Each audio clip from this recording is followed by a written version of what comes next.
Saudara, topik firman Tuhan pada pagi hari yang indah ini yaitu pembaharuan hati. Hati yang berubah menjadi baru. Tuhan menghendaki hati kita ini berubah. Dalam mengikut Tuhan, kita tidak boleh terus-menerus memakai hati yang lama. Hati kita harus berubah menjadi hati yang baru. Tetapi banyak anak-anak Tuhan kurang memperhatikan perubahan hatinya. Pada akhir-akhir tahun ini, saudaraku, marilah kita memperhatikan hati kita. Sudahkah hati kita ini berubah? Bertambah-tambah mengasihi, bertambah-tambah memperdulikan orang lain.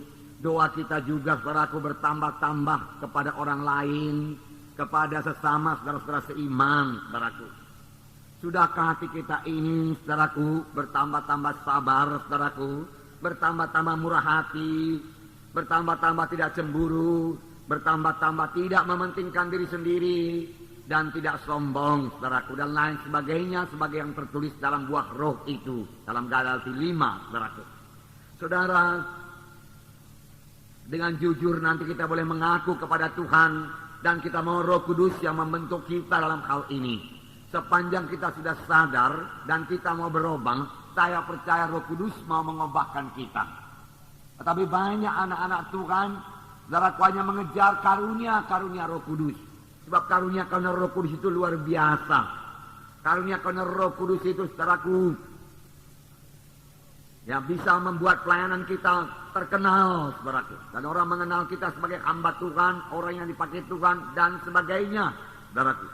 Jadi banyak anak-anak Tuhan berdoa buat karunia-karunia Roh Kudus, tetapi kurang berdoa buat hati Yesus. Kurang berdoa buat karakter-karakter Yesus supaya jadi dalam hidupnya.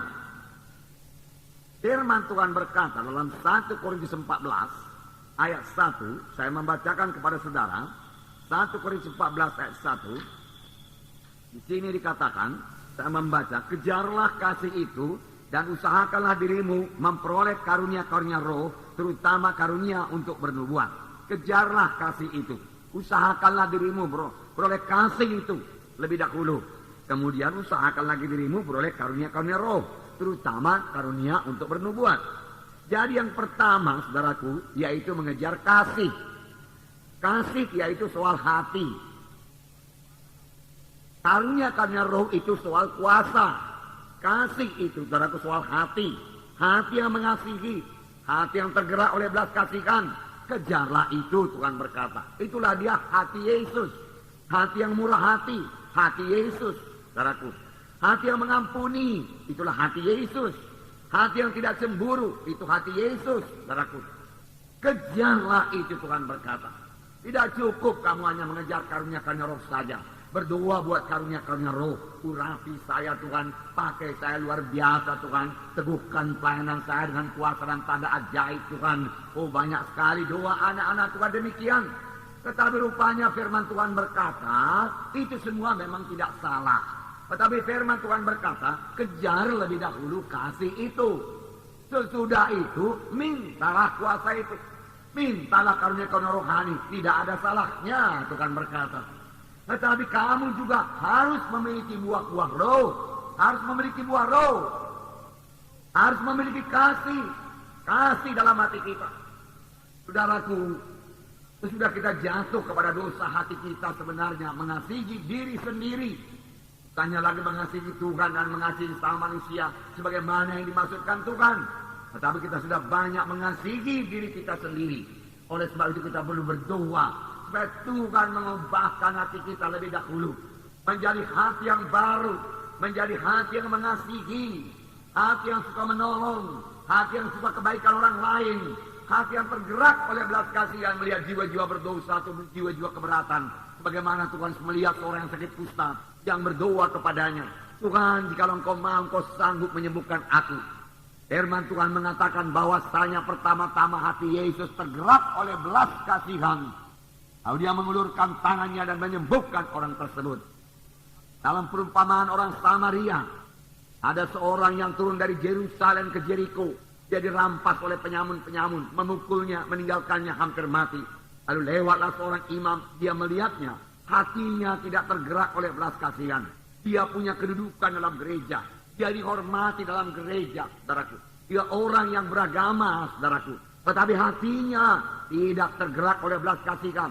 Tidak tergerak untuk menolong. Dia melihat, dia melewatinya saja, saudaraku. Kemudian datang lagi seorang Lewi. Yang juga orang beragama. Terkenal, saudaraku, memegang hukum Taurat, saudara. Tetapi hatinya masih hati yang lama. Dia lihat orang yang dirampas itu. Kemudian dia lewati, dia berjalan lalu, saudaraku. Saudara, kemudian lewatlah seorang Samaria yang kelihatannya tidak sebagai orang yang beragama. Akan orang mengatakan itu orang kafir. Tetapi dia memiliki hati yang baru, hati yang mengasihi. Ketika dia lihat orang yang dirampas itu, hatinya tergerak oleh belas kasihan. Hatinya tergerak oleh belas kasihan. Dan tidak sampai di situ saja. Hati yang tergerak oleh belas kasihan ini diteruskannya kepada tindakan. Tindakan kasih, perbuatan kasih. Dia datang kepada orang tersebut. Kemudian dia bersihkan luka-lukanya. Dia balut luka-lukanya. Kemudian dia angkat keledainya. Dia bawa ke rumah tumpangan. Kemudian dia berkata, uruslah orang ini baik-baik. Ini 2 dinar. Nanti kalau kurang, gua atau kembali kutambahi lagi. Pokoknya dia engkau urus baik-baik sampai dia bisa sembuh. Sampai dia pulang ke kampungnya. Bahkan dia tidak mengharap balasan apa-apa. Saudaraku, itulah dia hati Yesus. Saudaraku, itulah dia karakter Yesus. Saudaraku, itu yang perlu kita miliki. Saudara, memang kita perlu kuasa. Perlu. Tanpa kuasa juga tidak bisa melayani. Saudaraku, tetapi lebih penting hati ini. Hati yang berubah. Hati yang mengasihi. Dan Tuhan mau memberikan. Sepanjang kita sudah menyadari diri kita butuh hati yang baru. Butuh hati yang mengasihi. Sepanjang kita sudah menyadari kasih kita begitu miskin. Kita bisa berseru kepada Tuhan. Tolong aku Tuhan. Barui hatiku Tuhan. Penuhi hatiku dengan kasih Tuhan. Saudaraku, dari genapkanlah 1 Korintus 14 ini. Kejarlah kasih lebih dahulu. Kemudian usahakanlah dirimu beroleh karunia-karunia rohani. Bukan kebalikannya. Karunia-karunia rohani dulu Tuhan. Aku mau puasa Tuhan. Pakai aku Tuhan. Luar biasa Tuhan urapanmu atasku Tuhan. Oh haleluya Tuhan. Pelayananku penuh dengan tanda ajaib, tanda mujizat. Yang membawa jiwa-jiwa kepada pertobatan. Kalaupun itu terjadi saudaraku. Sesudah jiwa-jiwa itu bertobat. Saudara tidakkah sanggup juga melayaninya? Kenapa, saudaraku? Karena kasih Tuhan masih sangat miskin dalam hati kita, saudaraku. Saudara, jadi jangan terbalik, saudaraku. Kejar kasih lebih dahulu, baru karunia-karunia roh, baru kuasa, baru urapan, saudaraku. Nah, saudaraku yang kasih dalam nama Yesus, jangan abaikan hati ini. Mohon kuasa, kuasa, kuasa. Tapi dalam hati masih penuh dengan kemarahan. Mohon kuasa urapan Tuhan. Tapi dalam hati saudaraku penuh dengan kesombongan. Itu akan membuat orang tersebut jatuh. Itu tidak jauh bedanya dengan Lucifer. Dia sangat dikaruniai Tuhan. Karunia-karunia roh bekerja semuanya kepada dia. Dia memimpin pujian yang luar biasa di sorga. Dia punya talenta musik yang luar biasa. Dia punya urapan penyembahan yang luar biasa. Tetapi dia memiliki hati yang sombong. Hati yang membesarkan diri. Dia mementingkan diri sendiri. Hatinya belum berubah. Dan tidak lama kemudian dia pun jatuh. Kita melihat hati kita. Sudahkah kita bebas dari kemarahan? Sudahkah kita bebas dari kepahitan hati? Sudahkah kita bebas daripada roh tidak mengampuni? Sudahkah hati kita bebas daripada roh-roh pertentangan? Balas dendam, daripada segala kenajisan, saudaraku. Itulah yang perlu dibersihkan lebih dahulu. Dan seturut dengan firman Tuhan minggu yang lalu, kalau kita membersihkan dari dalam pinggan itu, maka bahagian luar pinggan itu juga akan bersih. Karena apa yang di dalam hati ini memanifestasikan dirinya keluar dalam tindakan, perbuatan, dan perkataan kita. Amin, saudara. Firman Tuhan berkata, apa yang dalam hatimu itu keluar dari mulutmu. Kalau hati kita sudah bersih, saudaraku, pelayanan kita akan bersih. Kalau hati kita sudah mengasihi, pelayanan kita mengasihi, saudaraku. Kalau hati kita sudah rendah, saudaraku, kita tidak akan sombong. Walau bagaimana terjadi mujizat Tuhan, tanda jahat dalam pelayanan kita, atau banyak sekalipun jiwa-jiwa selamat, saudaraku, ataupun sidang kita begitu besar, saudaraku, kita selalu memberi kemuliaan kepada Tuhan Yesus. Jadi yang pertama, saudaraku, hati yang berubah bukan tanda-tanda. Sekali Tuhan menegurkan, saudaraku, orang-orang Israel, saudaraku, karena mereka minta, saudaraku, ahli-ahli Taurat, saudaraku, orang Farisi minta tanda-tanda. Tuhan menengking mereka. Matius 19 ayat 4, saya membacakan kepada saudara. Angkatan yang jahat dan tidak setia ini menuntut satu tanda. Tapi kepada mereka tidak akan diberikan tanda selain tanda Nabi Yunus. Lalu Yesus meninggalkan mereka dan pergi. Nah, mereka suka tanda-tanda. Mereka suka kalau mereka sakit, mereka sembuh. Mereka suka kalau mereka buta, mereka melihat. Mereka suka tanda-tanda. Atau melihat orang lain kalau aku menerima mujizat Tuhan. Mereka suka. Beri lagi tanda Tuhan Yesus. Beri lagi tanda lebih banyak. Tetapi Tuhan mengetahui hati mereka. Dan Tuhan berkata, angkatan yang jahat ini, hatimu masih jahat, tapi engkau minta tanda.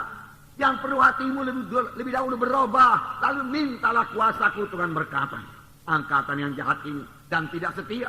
Oh, saudaraku, dua perkara diterangkan Tuhan mengenai angkatan pada waktu itu, yaitu angkatan yang jahat dan angkatan yang tidak setia. Minta tanda, tapi Tuhan berkata, tidak kuberikan tanda selain daripada tanda Nabi Yunus. Boleh jadi, saudaraku, tanda Nabi Yunus yaitu sama seperti Yunus tinggal 3 hari dalam perut ikan, demikian anak manusia tinggal 3 hari dalam perut bumi, kemudian bangkit daripada kematian. Itulah dia tanda yang diberikan kepada mereka. Bahkan sebenarnya Tuhan memberikan tanda yang sangat besar, yaitu tanda bangkit daripada kematian, tanda bahwasanya dia adalah juru selamat. Tetapi biarlah kiranya ini membawa orang Farisi tersebut kepada pertobatan yang sungguh-sungguh. Mereka minta tanda tanpa mau bertobat. Mereka minta tanda untuk bersuka cita saja dengan tanda itu. Pantaslah kita bersuka cita dengan tanda, dengan mujizat, dengan kuasa Tuhan. Saya bersuka cita. Tetapi itu saja tidak cukup. Tuhan mengendaki perubahan hati. Tuhan mengendaki kita berubah di dalam ini. Miliki hati yang rendah. Miliki hati yang tergerak oleh belas kasihan. Terus menerus mujizat Tuhan. Terus menerus kuasa Tuhan. Terus menerus urapan. Tetapi tidak pernah menyelidiki hati ini. Bagaimana hatiku di hadapan. Yang lalu saudara kita mengenal apakah permintaan Musa. Musa minta supaya Tuhan menyertai dia. Kemudian Musa berkata, kalau aku telah menerima kasih karuniamu Tuhan, biarlah aku mengenal jalan-jalanmu Tuhan, dia berkata. Bahkan Musa tidak pernah minta tanda jahat dan mujizat. Dia minta supaya mengenal Yesus lebih dalam lagi. Dia mau kenal jalan-jalan Yesus. Dia mau kenal hati Yesus. Dan dia menjadi berkenan kepada Tuhan. Saudara. Puji Tuhan. Saudara. Ada satu contoh, saudara, dalam Kisah Rasul pasal 8. Mana seorang yang sangat menginginkan tanda jahat, tanda mujizat. Tetapi hatinya tidak lurus. Hatinya masih bengkok di hadapan Tuhan. Dia mau mujizat, dia mau mujizat. Tapi Paulus menegurkan dia, hatimu bengkok, hatimu pahit. Mengapa engkau tidak mohon lebih dahulu supaya hatimu diluahkan? Mengapa kau tidak mohon lebih dahulu supaya hatimu menjadi lurus, mengasihi? Engkau mau tanda-tanda, berikan kuasa, berikan kuasa. Tapi Paulus berkata, kuasa tidak akan diberikan kepadamu. Bahkan kau sendiri akan binasa, dia katakan. Kisah 8 ayat 14, saya bacakan kepada saudara. Ketika rasul-rasul di Yerusalem mendengar bahwa tanah Samaria telah menerima firman Allah, mereka mengutus Petrus dan Yohanes ke situ. Tibanya di situ kedua rasul itu berdoa supaya orang-orang Samaria itu beroleh Roh Kudus. Sebab Roh Kudus belum turun di atas seorang pun di antara mereka, karena mereka hanya dibaptis dalam nama Tuhan Yesus. Kemudian keduanya menumpangkan tangan di atas mereka, lalu mereka menerima Roh Kudus. Ketika Simon melihat bahwa pemberian Roh Kudus terjadi oleh karena rasul-rasul itu menumpangkan tangannya, ia menawarkan uang kepada mereka, serta berkata, berikanlah juga kepadaku kuasa itu, supaya jika aku menumpangkan tanganku di atas seseorang, ia boleh menerima Roh Kudus. Tetapi Petrus berkata kepadanya, binasalah kiranya uangmu itu bersama-sama dengan engkau, karena engkau menyangka bahwa engkau dapat memberi karunia Allah dengan uang. Tidak ada bahagian ataupun hakmu dalam perkara ini, sebab hatimu tidak lurus di hadapan Allah. Jadi bertobatlah dan dari kejahatanmu ini, dan berdoalah kepada Tuhan supaya ia mengampuni niat hatimu ini. Sebab kulihat bahwa hatimu telah seperti empedu yang pahit dan terjerat dalam kejahatan. Jawab Simon, hendaklah kamu berdoa untuk aku kepada Tuhan, supaya kepada aku jangan kiranya terjadi segala apa yang telah kau katakan itu. Saudara, di sini tanah Samaria telah mendengarkan Injil Tuhan. Lalu sidang Yerusalem mengutus Petrus dan Yohanes. Tibanya mereka di sana, mereka melayani orang Samaria. Dan orang Samaria belum menerima Roh Kudus. Petrus dan Yohanes mengetahui bahwasanya jiwa-jiwa yang baru selamat perlu dibaptis dengan air dan perlu dibaptis dengan Roh Kudus. Lalu mereka menompankan tangan ke atas mereka itu satu persatu. Siapa saja yang menompankan tangan oleh Petrus dan Yohanes, mereka penuh dengan Roh Kudus. Mereka berbahasa roh. Ditompangkan lagi satu orang, mereka penuh dengan Roh Kudus. Mereka berbahasa roh. Dan Simon yang pada mulanya adalah tukang sihir, tapi sudah bertobat, saudaraku, melihat hal tersebut. Melihat hal tersebut. Dan dia kepingin beroleh kuasa itu. Dia bukan kepingin dapat baptisan Roh Kudus pun, saudaraku. Dia kepingin, saudaraku, seperti Petrus, seperti Yohanes. Dia tidak tahu bahwasanya Petrus dan Yohanes itu menerima karunia Tuhan saja. Tuhan memakai dia. Karena dia biasa sebagai tukang sihir yang mengobati orang. Dukun kalau sekarang, saudaraku, tapi dia sudah bertobat. Dan dia selalu menerima uang dari siapa saja yang diobatinya. Maka dia pikir dia bisa membeli kuasa tersebut. Dia tawarkan kepada Petrus dan Yohanes uang. Ini uang. Berikanlah kepadaku juga kuasa itu. Aku rindu kuasa itu. Aku mau kuasa itu. Aku ingin seperti engkau. Aku ingin supaya kepada siapa nanti kau letakkan tangan, jadilah sama seperti kepada orang yang kau letakkan tangan ke atasnya. Dia juga penuh Roh Kudus. Aku ingin, aku rindu. Hebat kali pelayanan seperti itu. Aku akan menjadi orang yang terkenal. Lebih terkenal lagi seperti pada waktu aku menjadi dukun dari tukang sihir. Oleh sebab itu berikan kepadaku kuasa itu. Ini uang, berapa kau mau? Boleh kuberikan padamu. Tapi Petrus dan Yohanes berkata, binasalah engkau, binasalah uangmu. Karena engkau pikir karunia Allah bisa dibeli dengan uang. Karunia Allah tidak bisa dibeli dengan uang. Karunia Allah itu karunia. Itu pemberian, saudaraku. Tidak bayar apa-apa. Karunia rohani juga pemberian. Itu bukan milik saudara. Karunia rohani bekerja supaya saudara bersekutu dengan Tuhan. Karunia rohani bekerja sepanjang saudara sebagai ranting pada batang anggur itu melekat pada batang anggur, maka karunia roh akan mengalir kepada saudara. Itu pun Tuhan berkata, engkau harus mencari kasih lebih dahulu. Baharui dulu hatimu, barulah kuberikan kepadamu karunia rohani. Tuhan berkata, baharui hati lebih dahulu. Kemudian Petrus dan Yohanes menerangkan keadaan Simon. Aku melihat engkau masih dijerat oleh jerat kejahatan. Dia katakan, hatimu tidak lurus di hadapan Tuhan. Dia katakan, hatimu seperti empedu yang pahit. Dan engkau terjerat oleh banyak kejahatan. Oh, hati Simon masih parah sekali keadaannya. Hatinya tidak lurus, berarti hatinya bengkok-bengkok. Masih, caranya minta kuasa itu juga hati yang bengkok, baraku. Banyak menipu lagi. Dia belum berubah daripada hatinya yang bengkok itu. Terjerat oleh kejahatan. Dijerat oleh kejahatan. Saudara, kalau dijerat oleh kejahatan, tanpa kuasa Tuhan tidak bisa bebas. Sama seperti jerat penangkap burung. Kapan burung masuk jerat, biasanya siaplah riwayatnya, tamatlah riwayatnya. Dan saya bersyukur, Mazmur pasal 91 berkata, bahwasanya Tuhan melepaskan orang yang berlindung kepadanya. Orang yang mengambil Tuhan sebagai tempat perteduhannya. Ia akan melepaskan kamu daripada jerat penangkap burung.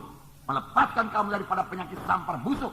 1.000 lebar sebelah kirimu, 10.000 sebelah kanan, itu tidak mengenai engkau. Malah petaka tidak akan mendekat kepadamu. Haleluya. Nah, jerat tidak bisa kena kepada kita. Tetapi Simon masih dijerat, masih diikat oleh kejahatan. Hatinya masih jahat di dalam. Orang tidak melihat, tetapi Petrus dan Yohanes bisa melihat karena dia orang-orang rohani. Dia memiliki karunia rohani, karunia roh, karunia perkataan pengetahuan. Dia lihat hatimu terjerat oleh kejahatan. Dari situlah engkau perlu bertobat. Hatimu tidak lurus, dari situlah engkau perlu bertobat. Satu lagi hati Simon ini yang sangat parah, yaitu hatimu sebagai empedu yang pahit. Wah, saudaraku, empedu memang sangat pahit. Begitulah hati Simon, ada kepahitan. Kepahit dalam hatinya ini, saudaraku. Dia masih membiarkan kepahitan itu. Tetapi dia minta juga, beri aku kuasa itu, Tuhan. Beri aku kuasa itu, Petrus dan Yohanes. Engkau mau uang ini. Pokoknya aku jadi termasuk. Karena dia tidak menanggulangi lebih dahulu kepahitan hatinya. Dia tidak menanggulangi lebih dahulu hatinya yang bengkok, saudaraku. Dia tidak menanggulangi lebih dahulu hatinya yang masih jahat. Kemudian setelah dikatakan demikian, Dia dengan enteng saja berkata, kalau begitu berdoalah, supaya jangan jadi kepadaku seperti yang kau katakan itu. Saudaraku, dia tidak mau, saudaraku, kedoknya terbuka kepada orang banyak. Seharusnya kalau Simon ini mau berubah, dia berkata kepada pada Petrus dan Yohanes, Petrus, Yohanes, betul yang kau katakan itu. Hatiku ini masih pahit. Aku memiliki hati yang pahit, saudara-saudara, dia katakan. Kepahitan masih dalam hatiku. Apa aku berbuat, Petrus dan Yohanes? Doakanlah aku supaya aku bebas daripada kepahitan hatiku. Tapi banyak orang tidak berani mengaku keadaan hatinya. Dia malu, gengsi, saudaraku. Itu sebabnya, saudaraku, perubahan belum terjadi. Kalau dia mau berubah, dia akan berkata kepada Petrus dan Yohanes, hatiku masih jahat di dalam. Aku memang telah terjerat oleh kejahatan. Maklum ajalah kau Petrus Yohanes. Aku ini tukang sihirnya dahulu. Jadi banyak kali aku juga dijerat oleh kejahatan. Bebaskan aku Petrus. Engkau punya kuasa. Tolong doakan aku. Tolong letakkan tangan padaku. Supaya aku bebas daripada jerat kejahatan ini. Dia tidak mau berbuat demikian. Dia biasa dihormati orang. Gengsinya saudaraku terasa turun kalau dia berkata demikian. Inilah yang menyebabkan para kuasa Tuhan tidak bekerja mengubahkan jiwa-jiwa. Malu mengaku dosa. Malu kedengaran orang lain. Simpan-simpan di dalam. Hati yang tidak terbuka, saudaraku. Satu lagi apa dikatakan tadi, saudaraku. Hati yang bengkok, saudaraku. Dikatakan, ya, hati yang bengkok. Tidak lurus. Selalu berbengkok-bengkok. Selalu ada maksud buat menipu, saudaraku. Selalu tidak berkata terus terang, saudaraku. Selalu memberi impresi yang salah pada orang lain, saudaraku. Tidak menceritakan keadaan yang sebenarnya. Kalau diceritakan keadaan yang sebenarnya, keadaan dia itu tidak begitu baik. Tidak begitu menang. Jadi dia tidak suka. Nah, jadi dia sama sekali tidak mengaku dosanya. Lalu Petrus dan Yohanes tidak bisa memaksa. Roh Kudus juga tidak bisa memaksa. Alangkah baiknya kalau kita ini sesama anggota tubuh Kristus dalam kelompok sel. Dengan pemimpin kelompok sel kita bersekutu. Kita bersaudara satu sama lain. Kemudian kalau ada dosa, kita boleh percaya kepada pemimpin kelompok sel. Atau percaya kepada anak-anak Tuhan yang sudah dewasa. Dan kita membuka hati kepadanya. Dan kita mengaku keadaan kita. Aku pun masih banyaknya dosaku. Tapi jangan sampai di situ saja. Jelaskan dosa apa itu supaya saudara boleh bebas. Masih sukanya aku mengkritik-kritik orang. Doakan, aku mau bebas daripada kritik ini. Tolong saya, saudara. Disitulah terjadi kebebasan. Karena dengan rendah hati, barang siapa yang mengaku dosanya, Allah itu setia dan adil, maka dia akan mengampuni dosa orang tersebut. Aku pun, kata yang satu, sering juga bohong. Kadang-kadang aku bilang yang tidak benar. Sebab kalau aku bilang yang tidak benar itu, aku jadi menang. Tapi kalau aku bilang sesungguhnya, aku ini kurang menang. Jadi aku suka mengatakan yang tidak benar, bohong. Aku mau bebas, aku mau bertobat. Tolong aku, saudaraku, tolong. Tangkap firman Tuhan saling mendoakan. Kalau saling mendoakan, ceritakan apa yang perlu didoakan. Lalu saudara kita itu tahu mendoakan kita. Dia akan berdoa. Tuhan, tolonglah saudaraku ini, Tuhan. Engkau sudah dengarkan pengakuannya, Tuhan. Tuhan, yang pikirannya dia mengaku selalu melayang-layang, Tuhan. Misalnya itu. Satu orang berkata, doakanlah aku. Aku ini payah konsentrasimu. Kalau mendengarkan firman Tuhan, kalau baca Alkitab, kalau berdoa, selalu pikiranku melayang-layang. Setan atau apa itu? Tolonglah aku mau bebas aku, tolonglah. Doakan aku, letakkan tanganmu. Jangan malu-malu, jangan segan-segan. Aku perlu bebas aku. Tetapi kali si aku kita ini nggak mau terganggu. Si aku kita ini nggak mau tertuduh, saudara. Nggak mau direndahkan, saudara. Lalu kuasa Tuhan tidak bekerja menolong kita. Padahal Tuhan sudah sediakan begitu banyak anak Tuhan yang lain. Dan Tuhan berkata kamu semua bersaudara satu sama lain. Dan Tuhan berkata hendaklah kamu saling menolong. Dan Tuhan berkata jangan mementingkan diri sendiri, mereka orang lain juga. Hendaklah kamu saling mendoakan satu sama lain. Kamu semua bersaudara dalam Tuhan. Apa gunanya itu, saudaraku? Saudara, supaya kita berani membuka hati. Dan kepada saudara yang mendengar saudaraku orang lain mengaku dosa kepada saudara, bukan untuk diceritakan kepada orang lain, kepada anak Tuhan yang lain. Bukan, jangan nanti saudara berdosa dalam hal ini, saudaraku. Jangan ceritakan kalau saudara mau cerita-cerita kepada Tuhan dan usahakan supaya jangan didengar orang lain, saudaraku. Saudara bertanggung jawab sungguh-sungguh dalam hal ini. Saya minta supaya saudara bisa dipercaya oleh Tuhan, supaya saudara bisa melayani dan bisa terus berdoa. Apa sedikit rahasia dibukakan kepada seorang anak Tuhan. Lalu seorang anak Tuhan ini mulutnya terus bawa ke sana, saudaraku. Lalu cerita yang sebegini jadi sebegini, saudara. Lalu sampai lagi ke sana, saudaraku, jadi sebegini tambah sebegini lagi, saudara. Dan dengar cerita, saudaraku, ada seorang suami menangkap ikan kecil sekali, saudara. Dan dia berkata kepada istrinya, "Yuk masakkan ini istriku," dia katakan. Istrinya bingung, mau dimasak apa ini? Mau digoreng nanti habis makan minyak. Mau direbus, hancurlah ini. Dia pikir, saudara. Akhirnya berhasil juga kalau dia masak. Dan dengan sekali masuk dalam mulut, telan habis. Tapi istrinya itu tukang cerita. Dia cerita kepada tetangga sebelah. Kemahalan suamiku memancing, dia katakan. Dapatnya ikan sebegini, dia katakan. Dan dia makan kenyang. Kami berdua makan kenyang, makan ikan. Lalu istri yang mendengar cerita ini, cerita lagi kepada istri lagi satu di sana. Dan dia berkata, "Tahu kau, suami si Ani itu, dia memancing ikan. Dapat ikan, besar sekali. Sebegini," dia katakan. Biasa begitulah cerita itu, saudara. Nah, itulah cerita itu. Nah, oleh sebab itu, saudaraku, hati-hati, saudaraku. Tuhan tidak suruh kita bergunjing, saudaraku. Dan lain kalau sudah didoakan, sudah. Percaya kepada Tuhan. Bukan untuk diceritakan lagi kepada orang lain. Saudara, biarlah saudara menjadi orang yang bisa dipercaya.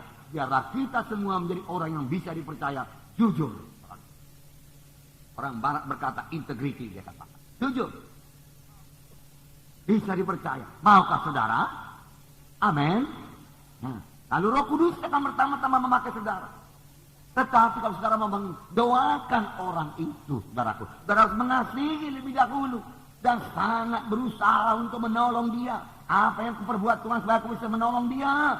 Itu harus ada dalam hati saudara. Di waktu jiwa-jiwa, saudaraku, yang sakit datang di lubuk pakam, saudaraku. Dan jumlah, saudaraku, jiwa-jiwa baru yang dicatat, saudaraku, 800 lebih. Dalam 2 malam. Tidak ada yang double, sudah diambil yang double. Jadi banyak sekali. Banyak yang sakit. Banyak yang keberatan. Saudara, dalam hati saya sudah menangis. Saya merasa apa yang bisa kuperbuat buat jiwa yang begini, Tuhan, saya katakan. Tuhan, bisakah firman-Mu yang begini mengubahkan dia, Tuhan, saya katakan. Tolong aku firman-Mu yang lebih kuat lagi, Tuhan, untuk mengubahkan mereka. Lalu, saudaraku, saya ambil lagi satu kertas, saudaraku, saya catat lagi beberapa ayat supaya itu bisa saya khotbahkan, saudaraku. Saudaraku, tapi melihat lagi datang lagi jiwa-jiwa, diangkat lagi dari minibus lumpuh, saudaraku. Ada yang ditata, ada yang sudah pasif, saudaraku, sudah sakit jiwa dan lain, frustrasi, stres dan lain sebagainya. Dan ada yang tumor, ada yang kanker, saudaraku. Begitulah mereka datang. Sama seperti pada waktu pelayanan Tuhan Yesus. Mereka menaruh orang sakit di tepi jalan, begitu banyaknya. Waktu itu saya kepingin, Tuhan, oh Tuhan, jadilah demikian Tuhan supaya mereka sembuh, Tuhan, mereka sembuh. Tapi saya jatuh kasihan. Saudaraku, saya melayani mereka. Firman Tuhan diurapi Tuhan, saudaraku. Saya serahkan kepada Tuhan. Saya mula-mula jalan dengan catatan. Kemudian saya tidak jalan dengan catatan lagi. Saya berjalan dengan Roh Kudus. Apa yang kau mau pakai saya? Aku ini saluranmu saja, Tuhan. Silakan bekerja. Dan Tuhan bekerja. Saudaraku, jiwa-jiwa sembuh, jiwa-jiwa sembuh, jiwa-jiwa sembuh, jiwa-jiwa sembuh. Saudaraku, pada malam pertama juga sudah demikian. Tapi lihatlah dari mana mulainya kasih, saudaraku, kasih. Kasih, saudaraku, kasih. Hati yang mengasihi. Nah, saudaraku, kasih dalam nama Yesus. Firman Tuhan tadi berkata, angkatan yang jahat dan tidak setia, minta tanda, tidak setia. Apakah artinya tidak setia? Hati-hati supaya jangan seorang pun anak Tuhan tidak setia. Kalau dalam rumah tangga kita mengetahui apa tidak setia. Amin, saudaraku. Arti tidak setia, yaitu ada kekasih yang lain. Singkat saja. Itu artinya tidak setia. Sudah berumah tangga suami istri, suami atau istri ada kekasih yang lain. Itu namanya tidak setia. Tidak setia.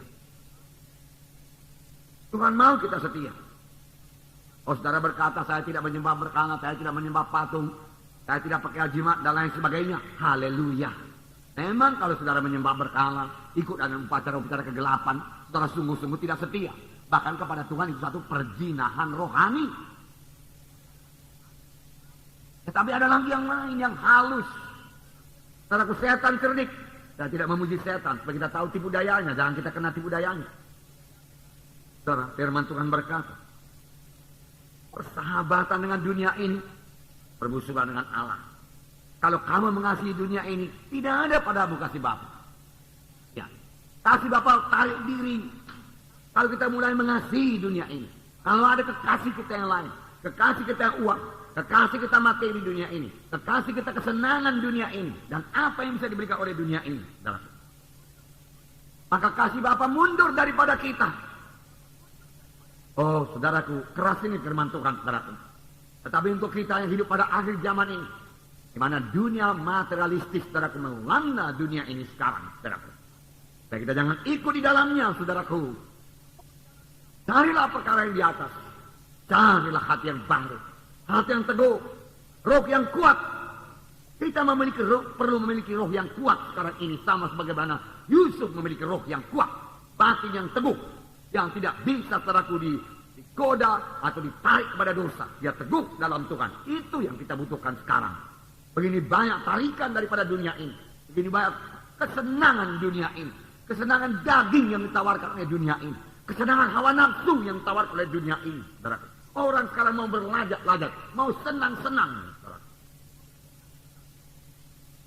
Saudara, kalau kita jatuh cinta kepada kesenangan yang demikian, saudara, firman Tuhan berkata, kamu tidak setia. Tidak setia. Biarlah kita jadi orang yang setia. Saya membacakan kepada saudara 1 Yohanes 2 ayat 15 dan 16. Sudah biasa saudara baca ini. Saya bacakan lagi. 1 Yohanes 2, 15, 16. Janganlah kamu mengasihi dunia dan apa yang ada di dalamnya. Jikalau orang mengasihi dunia, maka kasih akan Bapa tidak ada dalam orang itu. Jikalau seorang mengasihi dunia, maka kasih akan Bapa tidak ada pada orang itu.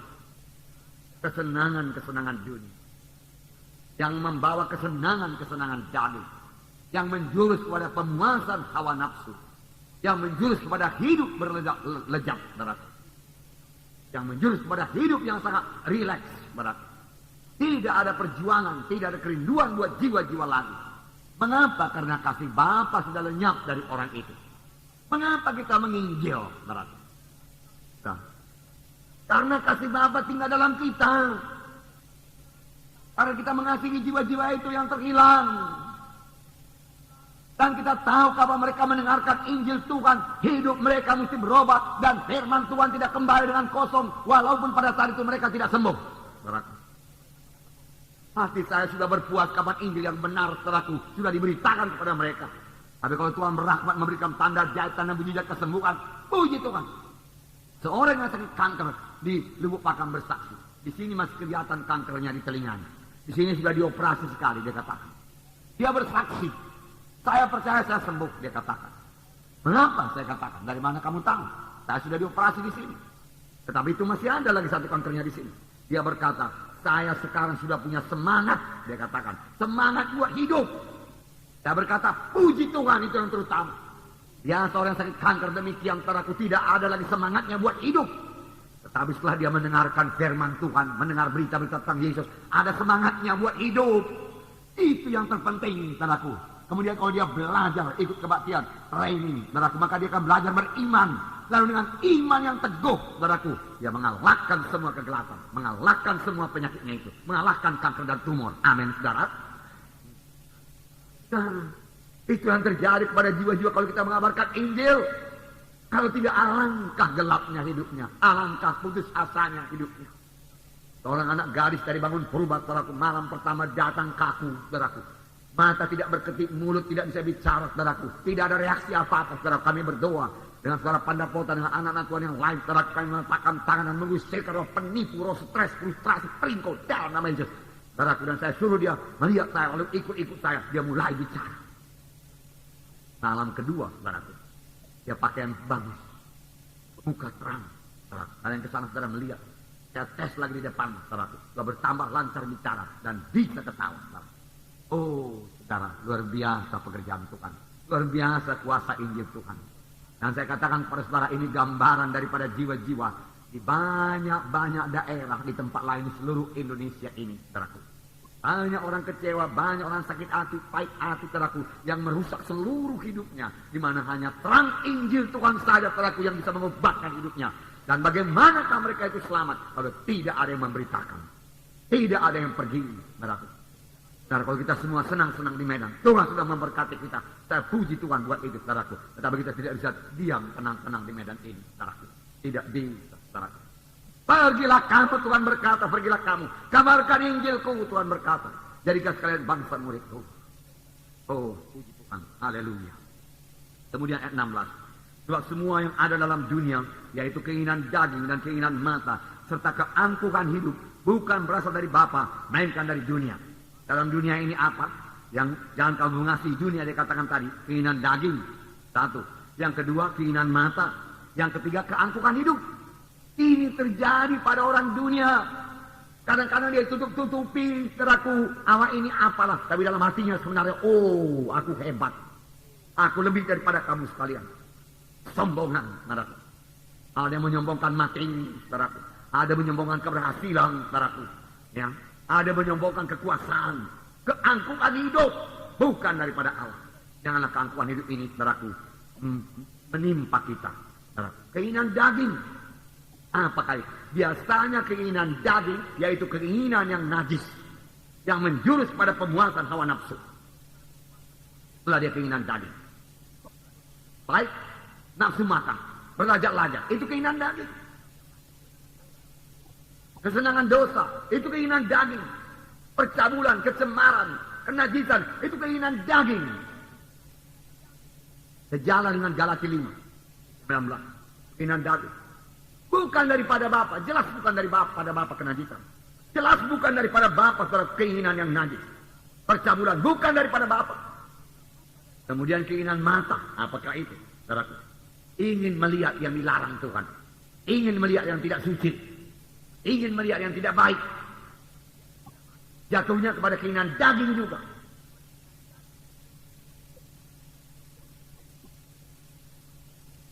Jadi sebabnya kalaupun ada yang menawarkan kepada saudara film-film porno itu, saudaraku, oh, tolak dalam nama Yesus. Apa? Ini anak Tuhan, katakan. Anak terang ini. Jangan berikan itu. Tidak ada jalannya kemari, ya. Katakan. Jangan sekali-sekali tawarkan kemari. Kamu salah alamat betul-betul. Pergi dalam nama Yesus. Perlu tegas kepada orang yang demikian. Majalah-majalah. Beberapa orang tahun yang lewat, saudaraku, menawarkan kalender kepada saya. Sudah dibungkus, sudah dibalut rapi. Apa gambarnya? Saya katakan. Gambar-gambar yang tidak senonoh, jangan kasih sama saya. Tidak usah dibuka. Jangan kasih sama saya. Oh enggak Pak, ini gambar ikan Pak. Gambar kuda. Saya katakan, oke kalau itu boleh. Nah, saudara yang kasih dalam nama itu. Keangkuhan hidup. Bukan daripada Tuhan. Sombong, angkuh. Tidak bersandar pada Tuhan. Merasa diri sanggup, merasa diri hebat, itu keangkuhan hidup. Dan kalau tetap mempertahankan hal tersebut, keangkuhan hidup, saudaraku, maka hatinya tidak pernah berubah. Kalau kita sudah sadar ada keangkuhan hidup, mengakulah kepada hamba Tuhan, minta doa, mengakulah kepada saudara seiman, angkuhnya aku sebetulnya. Aku merasa diriku lebih rohani daripada yang lain. Aku merasa diriku sanggup. Doakanlah aku. Itulah sebabnya juga aku kurang bersandar kepada Tuhan. Aku merasa diriku ini hebat. Aku bersandar kepada Tuhan. Tolong aku, tolong. Oh, saudara berkata, itu pengakuan yang positif bagaimana dari dua orang pengintai, Joshua dan Kaleb. Joshua dan Kaleb sama sekali tidak angkuh, saudara. Joshua dan Kaleb percaya kepada firman Tuhan. Dia mengatakan apa yang dikatakan firman Tuhan. Tanah Kanaan milikmu, dia berkata tanah Kanaan milik saya. Dia bukannya merasa sanggup untuk mengalahkan tanah Kanaan tanpa kuasa Tuhan. Tetapi dengan kuasa Tuhan dia percaya dia bisa mengambil tanah Kanaan. Nah, saudara kengkas dalam nama Yesus. Apa sebabnya doa tidak dijawab Tuhan? Dalam Yakobus pasal 4 ayat 3 dan 4. Saya bacakan pada saudara. Atau kamu berdoa juga, tetapi kamu tidak menerima apa-apa karena kamu salah berdoa. Sebab yang kamu minta itu hendak kamu habiskan menurut memuaskan hawa nafsu. Untuk memuaskan hawa nafsu. Kamu berdoa, tapi tidak beroleh. Karena kamu berdoa untuk memuaskan hawa nafsumu. Firman Tuhan berkata. Hai kamu orang-orang yang tidak setia. Ada kekasihmu yang lain, dia katakan. Kekasihmu yaitu dunia ini. Maka tidak ada kasih. Tidak ada padamu kasih Bapa. Maka dalam ayat ini lebih lagi, hati-hati. Hai kamu orang-orang yang tidak setia. Tidakkah kamu tahu bahwa persahabatan dengan dunia ini permusuhan dengan Allah? Saudaraku, ini ngeri nih saudaraku. Bermusuh dengan Tuhan. Siapa sanggup? Jadi barang siapa hendak menjadi sahabat dunia ini, dia menjadikan dirinya musuh Allah. Menjadi musuh Allah, bagaimana bisa tahan? Mengasihi dunia ini, menjadikan dirinya musuh Allah. Musuh Allah.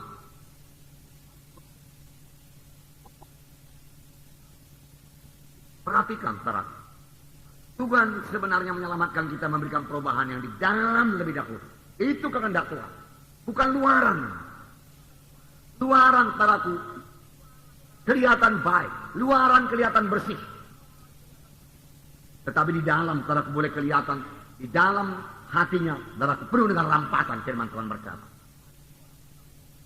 Luar, saudaraku, muka orang beragama. Luar, saudaraku, pakaian orang beragama. Luar, saudaraku, saudara, ucapan orang beragama. Semua diplomatis, saudara. Tapi di dalam bagaimana? Tuhan berkata perubahan hati. Tuhan berkata hati yang baru. Tuhan berkata hati yang mengasihi. Hati yang mengasihi. Hati yang mengasihi. Contoh Naaman. Naaman dari luar, saudaraku, pakai pakaian seragam. Kustanya nggak nampak sama sekali. Ya, firman Tuhan berkata, Naaman panglima yang gagah perkasa, panglima tentara Aram, mengalahkan orang Israel, sangat dikasihi oleh raja, punya kuasa yang besar, dan dia menawan seorang anak gadis kecil Israel. Dari luar kelihatan beres, tetapi saudaraku, anak gadis kecil ini yang menjadi pelayan di rumahnya mengetahui bahwa saya Naaman sakit kusta. Dan dia dengan berani dia bersaksi, dengan kasih dia bersaksi. Memang kalau hati ini sudah mengasihi, saudaraku, bersaksi itu, saudaraku, selalu keluar dari mulut kita. Kita rindu orang lain selamat. Kita rindu orang lain sembuh. Benarnya anak gadis kecil ini boleh memiliki perasaan. Mengapa aku harus menolong Naaman ini? Dia yang mengalahkan bangsaku. Dia yang menawan aku kemari. Biarin dia sakit kusta. Akibat dosanya itu supaya dia sadar. Tetapi kasih Tuhan dalam hati anak gadis kecil ini. Sekiranya Nabi ini pergi, sekiranya Naaman pergi kepada Nabi yang di Samaria, tentu disembuhkan Nabi itu dia. Naaman percaya. Mengapa? Karena diurapi Tuhan. Kesaksian orang yang mengasihi selalu diurapi Tuhan. Amin, saudaraku.